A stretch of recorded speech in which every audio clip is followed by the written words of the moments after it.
The thing that makes Parsi Colony stand apart from rest of the city is the fact that there are so many freedom. You man, you. Still rolling. Wait. It all started when our Guju grandfather married our Goan grandmother around 60 years ago. Not only did they break the shackles of a rather conservative society, But they also broke all the shackles when it came to food. from prawn curry rice, To Undiyu Puri. this is our food journey. Hi, this is Aman. This is Alok. And we are the Goan Gujus.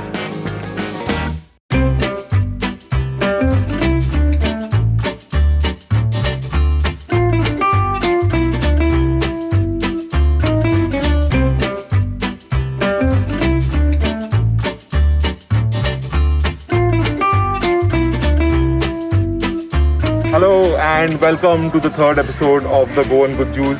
We are at the beautiful Dadar Parsi colony today. Of course, I have Alok with me. Alok and me both have grown up in this area. We've lived here our entire lives. Our schooling has happened over here.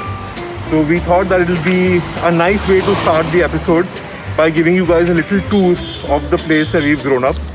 Alok, initial memory of growing up in this area. My first memory of growing up over here, I was 3 years old, going for a school picnic. I was too eager to go to the bus and I fell down right there. I broke my eyebrow. I had a cut on my eyebrow. Break your eyebrow. I mean, Okay, apart from the violent stories that you have, in general, how is it growing up in this area in Bombay? well, it was all about growing up was all about going to school, running from one tuition to another.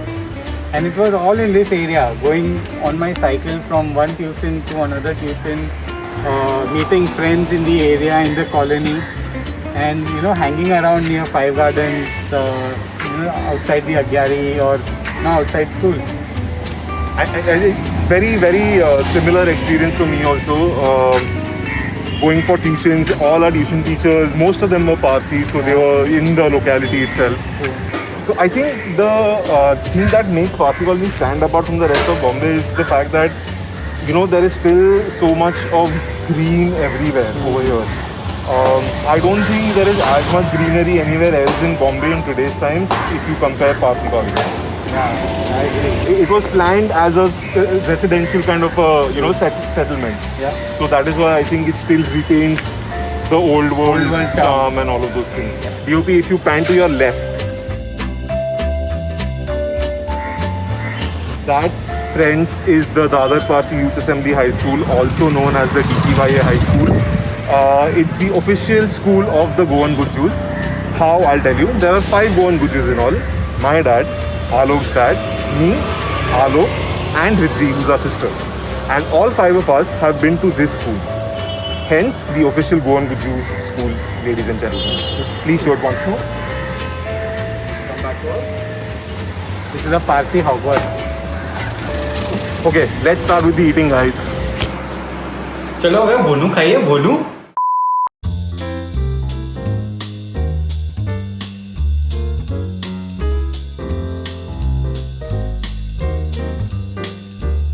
Hello guys, time to eat. We have a table full of food over here. Alok, do you want to introduce? Sure. Hi, welcome to the Goan Gujus. We are on the third episode. Not introduce the episode that we've already done. Introduce what is there on the table, please. Okay, sorry. So we have got dansa, rice, eggs. Okay, I'll just make it a little better. We are having dhansa today, guys. That is why the introduction at Dadar Parsi Colony. Dhansa is one of the staple Parsi dishes. You ask, any Parsi, this is one of the things that they eat on a very regular basis. It's a Parsi Iranian dish. We have dhansa made at home, and we have dhansa which has been called from outside. We've called this dhansa from soda bottle opener wala. And along with that, So we say that 5 times. Soda bottle opening. soda bottle opener wala, soda bottle opener wala, soda bottle opener wala, soda bottle opener wala, soda bottle opener wala. Okay, along with that, we have some brown rice, some pav, some boiled eggs. You'll see what we're going to do with that very soon. Primarily, we're going to talk about the thansa. These are all accompaniments that go along with it. Okay, I forgot to introduce the delicious mango milkshakes that are again homemade. I think we should start off with, lemons. Cheers. Primarily, we eat vegetarian food at home most of the times.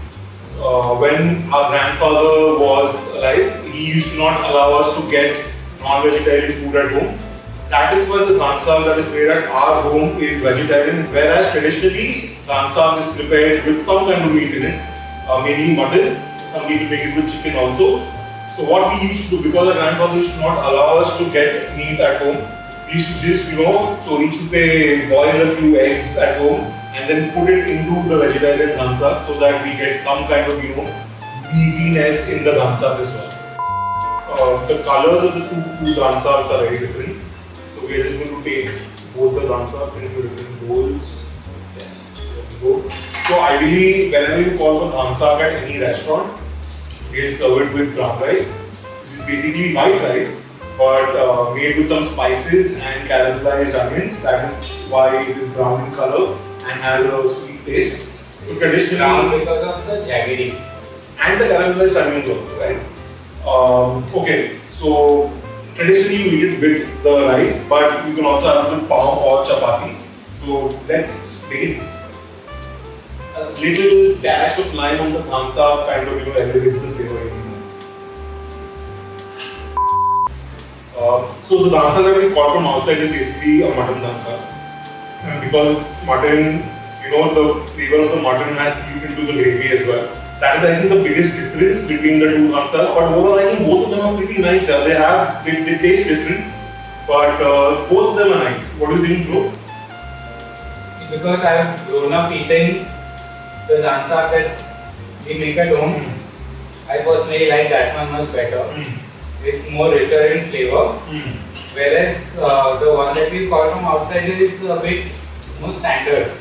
We don't find any anything which is highlighting either the dal or the mutton in the thansa from Honestly, outside. I agree to what you're saying. Even if I have to choose, I think 9 or 10 times I'll go with the home thansa only. No, it's the most romantic Parsi food. It's the Tersi Blanca. That doesn't even make sense. Casablanca, Tersi Blanca. Okay, how about this? Which is the largest Parsi fish? A Moby Dick crab. Do you know about something about this recipe? Your mom gave my mom this recipe. Yeah, now I'm aware of that. And your mom got this recipe from My mom's Masi.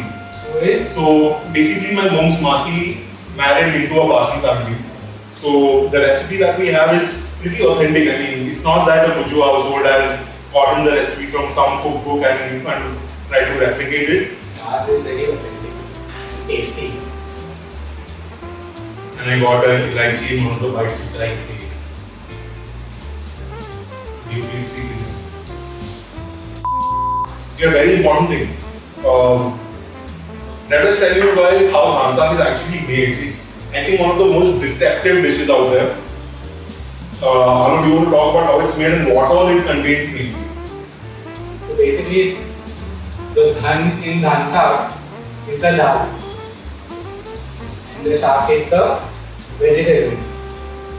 This has eggplant in it. Yeah, it's got eggplant, it's got pumpkin. But you have this and you won't even realize the amount of vegetables and dals that go into it. So apart from it being extremely tasty, I think it's a very healthy dish as well, right? Yeah, I think our moms used to make us eat this because we used to never eat vegetables growing up. Dals, vegetables, all that, what a mother would want a child to kind of eat. Thank you guys for tuning in to the third episode of the Go on Good Juice. I hope you liked the episode. If you liked it, please like it as well. Share it with your friends. Subscribe to the Contemporary channel. Leave a comment below. Let us know what you guys think about the episodes. And if you guys want a certain dish to be covered, or if you guys want us to do something different or try something different, please feel free to mention it in the comments below. And yeah, that's about it. See you next week for episode 4. Till then, keep on eating. Cut. So listen now. Record this. I once called my Parsi friend to ask him कि दांसाक से नहीं सदे खावा है रोटली पाव के rice you know what he said What? गेल दांसाक पारसी सदे खावा